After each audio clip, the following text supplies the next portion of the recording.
Hoje com a gente, a ginecologista doutora Maria Elisa Norilê, para abrir o assunto. Bom, eu gosto sempre de ter uma ideia, até, doutora, de dados, enfim, da informação que a gente tem de números, se as coisas estão aumentando ou se as pessoas estão mais conscientes, estão diminuindo com algumas medidas que são feitas. No caso do HPV, a gente pode dizer que está piorando. Que está piorando, que está aumentando.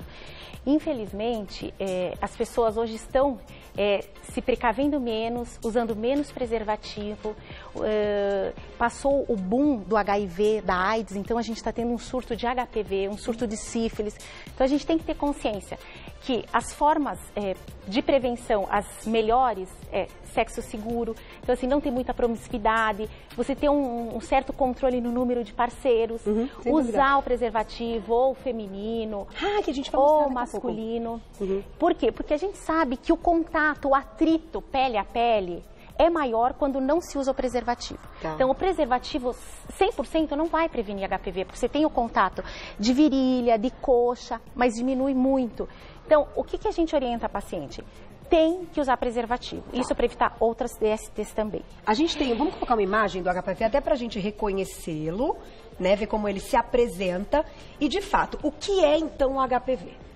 Então, o HPV é um vírus que ele tem também chamado de HPV, porque é o papilomavírus humano. Ele tem uma capacidade de proliferar e infectar células do tecido pavimentoso, então da pele, do tecido estratificado, das mucosas, então do períneo, da vagina, do colo do útero, do pênis, da boca. Importante que está aumentando muito o índice de HPV em língua. Então, hoje tem estudos que mostram que mais de 90% dos casos de câncer de boca, de faringe, de laringe, estão relacionados com o HPV. Então, sexo oral, também a gente tem que ter cuidado, porque ele está intimamente ligado.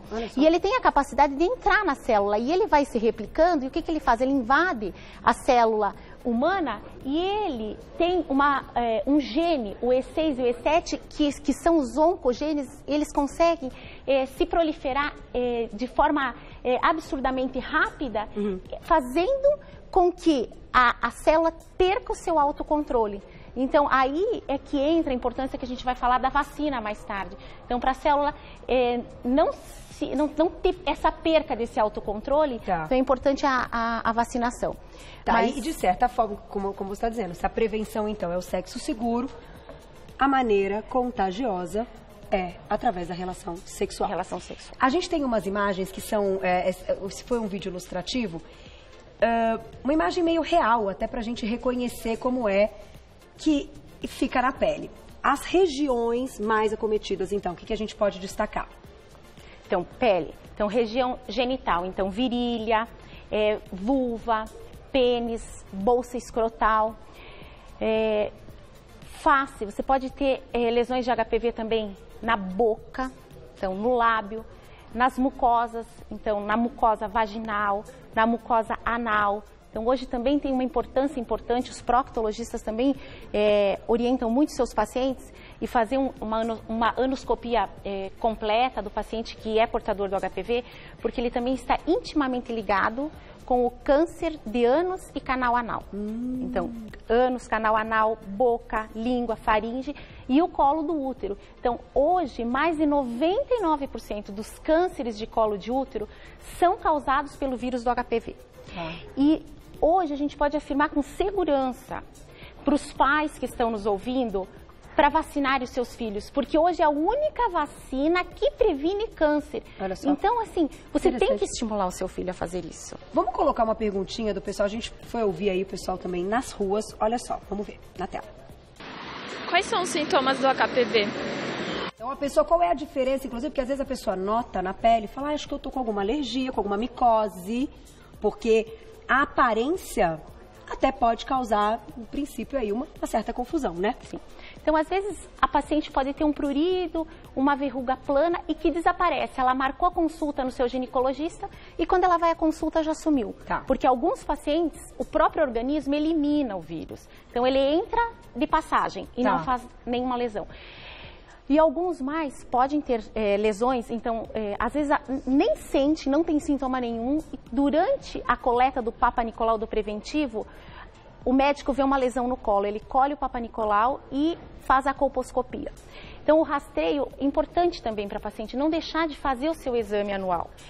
Pode também o dentista achar uma lesão na boca, ia fazer uma biópsia e vir uma lesão suspeita ou sugestiva de HPV. Mas, por exemplo, tem um desconforto, uma coceira? Tem algumas pacientes que começam com uma lesão, antes da lesão, uma reação pruriginosa, acham que é uma candidíase e geralmente aparece em períodos de baixa imunidade. Então, o período pré-menstrual é um período que a mulher tem uma imunidade mais baixa, períodos de estresse. Paciente que fuma muito, a gente incentiva a diminuir o tabagismo, porque tem um impacto importante, inclusive as que já tiveram HPV, para não ter recidiva. Tá. Então, pode começar com uma lesão pruriginosa e pode ser uma elevação só plana. Então, você pode ter no introito da vulva, às vezes a paciente vai fazer higiene íntima e sente uma elevação. Ah, mas será que foi um atrito na relação sexual que eu machuquei? Algumas pacientes, essa lesão sai... o próprio organismo, o sistema imunitário, elimina e algumas outras permanecem. É importante, então, sentir alguma coisa diferente, procurar seu médico. Mas não, assim, o ponto principal é segurança, sexo seguro. Porque agora, a prevenção, sim, a gente vai comentar até essas imagens, mas, doutora, essa é aquela pauta que dá um problema, né? Porque se a gente está falando que a transmissão é dessa forma e de repente o parceiro ou a parceira aparecem com algo, certo? Neste caso é algo que tem que se preocupar. Então, isso é muito importante a gente falar, porque logo que começou a se falar em HPV, então em lesões, há 15, 20 anos atrás, a paciente achava que o marido trouxe ou o marido achava que a mulher trouxe. E a gente sabe que o vírus pode ficar latente, não ser detectado, e depois de 10, 20 anos. Eu já peguei paciente viúva há mais de 15 anos, e aí, sem lesão nenhuma, e teve. Então, assim, tem um período de latência e o casal tem que ter a consciência disso. Apareceu em um, os dois vão. E, geralmente, o homem, ele é só quem transmite. Então, ele não possui lesão nenhuma. A maioria, mas o meu marido foi e ele não tem nada. O problema está comigo. Isso tem que ser muito bem conversado, porque de fato dá problema no casamento. Por isso é legal você colocar isso. Sim, então a pessoa pode ter desavenças. E não se manifestar. Queria tocar nesse assunto, porque a gente já ouviu umas histórias. Ela pode ter pego do primeiro parceiro, do primeiro namorado, e nunca manifestou. E depois de 10 anos apareceu e o marido dela não tem nada. Ou vice-versa. Vamos deixar mais uma perguntinha do público, até para depois a gente falar da imagem e mostrar. Parece uma verruga, né? Parece uma verruguinha as lesões. Vamos lá. Na tela, então, quem fez perguntinha pra gente? Por que algumas mulheres desenvolvem HPV e outras não? Isso é uma pergunta muito importante. Por quê? Depende do grau imunitário de cada paciente. Então, algumas pacientes pegam um resfriado mais fácil que outras. E o HPV, ele tem esse potencial também. Ele infecta, ele consegue se replicar dentro das células daquelas que têm uma defesa mais debilitada. Então, é importante não exceder em álcool, não exceder em tabagismo, tentar ter uma vida tranquila, dormir bem. Então, as medidas de combater o nosso estresse, porque reflete também numa doença mais grave. E no aparecimento. E no aparecimento da progressão da lesão, né? Tem perguntinha do público, Cláudia? Quer colocar uma? Vamos deixar uma perguntinha do público na tela. Olha lá, quem escreveu pra gente. Sil, obrigado, um beijo. O HPV pode causar algum dano na gestante bebê? O que a gente sabe? Que a paciente que tem HPV, ela vai seguir o tratamento um pouco diferente grávida de não grávida. Mas o HPV não contraindica a via de parto, então só se ela tiver uma lesão muito extensa que comprometa o canal de parto para parto normal. Mas ela também pode ter um parto normal. O que a gente sabe que os estudos em relação à vacinação, as mulheres grávidas foram excluídas. Por quê? Porque foi feito estudo só em ratas e não teve alteração nenhuma nos bebês, nos filhotes de ratos. Mas a gente não tem estudo em humano. Então, se a paciente tomou a primeira dose da vacina e engravidou, a gente recomenda ela terminar o ciclo da vacinação depois que nascer o bebê. Então, a gente não dá a sequência. Então, não causa lesão. Uma condição muito rara, que é a condilomatose de vias aéreas do bebê, pode acontecer, mas assim, é uma condição bem rara. Então, a gente não indica mais a via de parto. Tem que ser cesariana porque a mãe teve HPV. Não. Isso já explica. Agora, a gente vai falar daqui a pouquinho do tratamento e vamos falar da vacinação. Antes tem mais uma perguntinha do público na tela. Um beijo, Isabel, obrigada. Eu tinha uma verruga nos lábios e o médico retirou. O resultado da biópsia foi papiloma. Papiloma é HPV?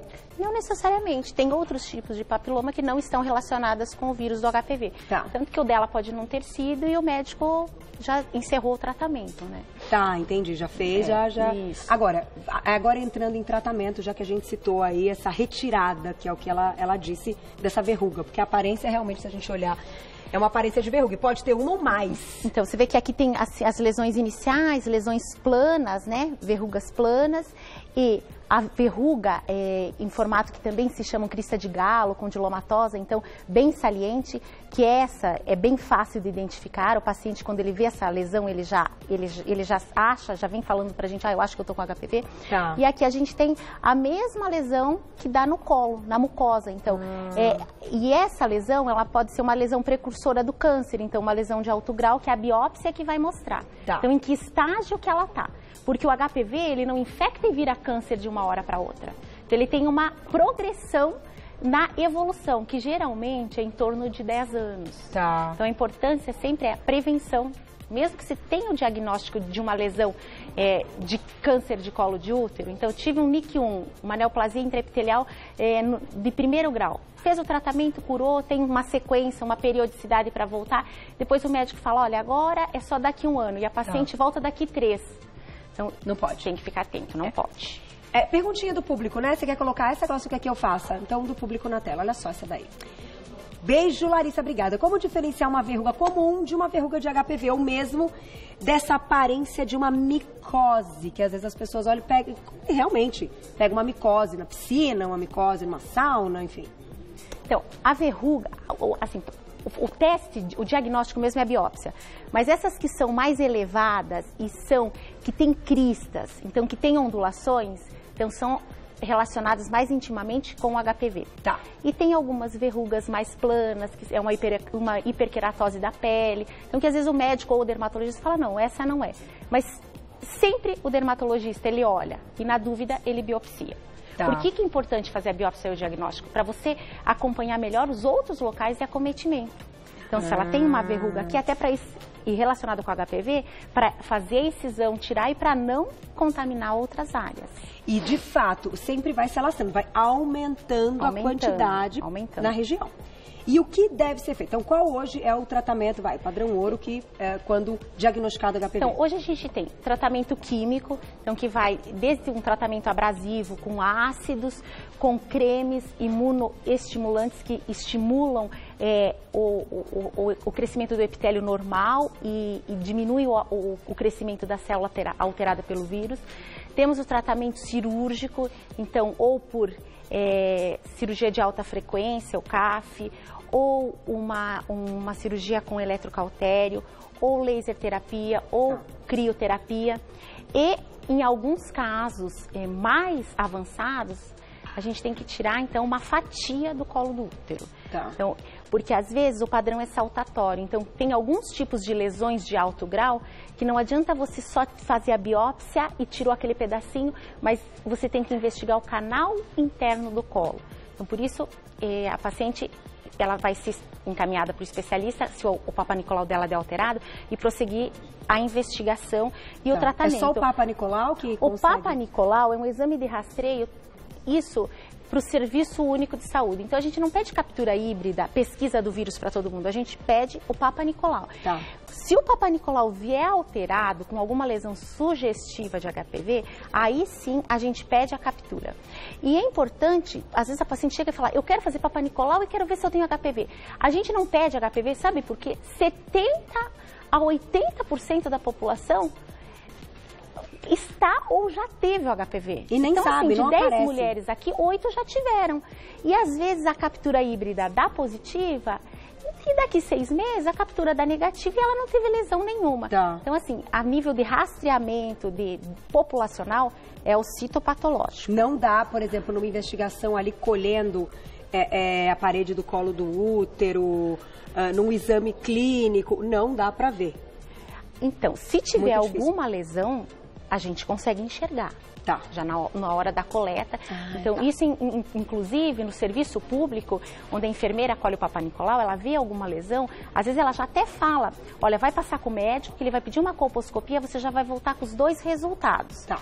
E se não tem, e o Papa Nicolau vem alterado, às vezes acontece, não tem lesão nenhuma, e tá lá dentro do canal endocervical, quando a gente faz o citobrush, colhe lá no fundo, e aparece, eles convocam a paciente. E na rede privada é mais fácil, porque você já faz, no mesmo momento, você já faz o Papa, a colposcopia. E se você teve história de HPV, no passado você vai fazer isso nos homens também, da mesma forma. E o homem é mais difícil de dar HPV. Então, o homem, geralmente, eles são os que transmitem, mas eles não ficam. Então, você faz uma coleta de HPV, então não tem rastreio para você colher. Então, assim, do suco balano-prepucial, da glande, e às vezes dá negativo. Ele já teve, transmitiu e já não tem mais. Não tem mais. Agora, vamos falar da vacinação, mas é algo recorrente. Por exemplo, a pessoa faz o uso do medicamento, dá ali 2 semanas, volta. Então, isso é importante a gente manter a imunidade boa da paciente. Porque senão volta. E se não volta. E a paciente ficar tranquila. Eu falo para a paciente, você vai tratar e tem que esquecer que teve HPV. Porque o problema é que, assim, é uma doença que você sabe que pode levar a câncer. Mas se a paciente tiver uma imunidade boa, isso a gente fala para os pacientes que tiveram câncer também.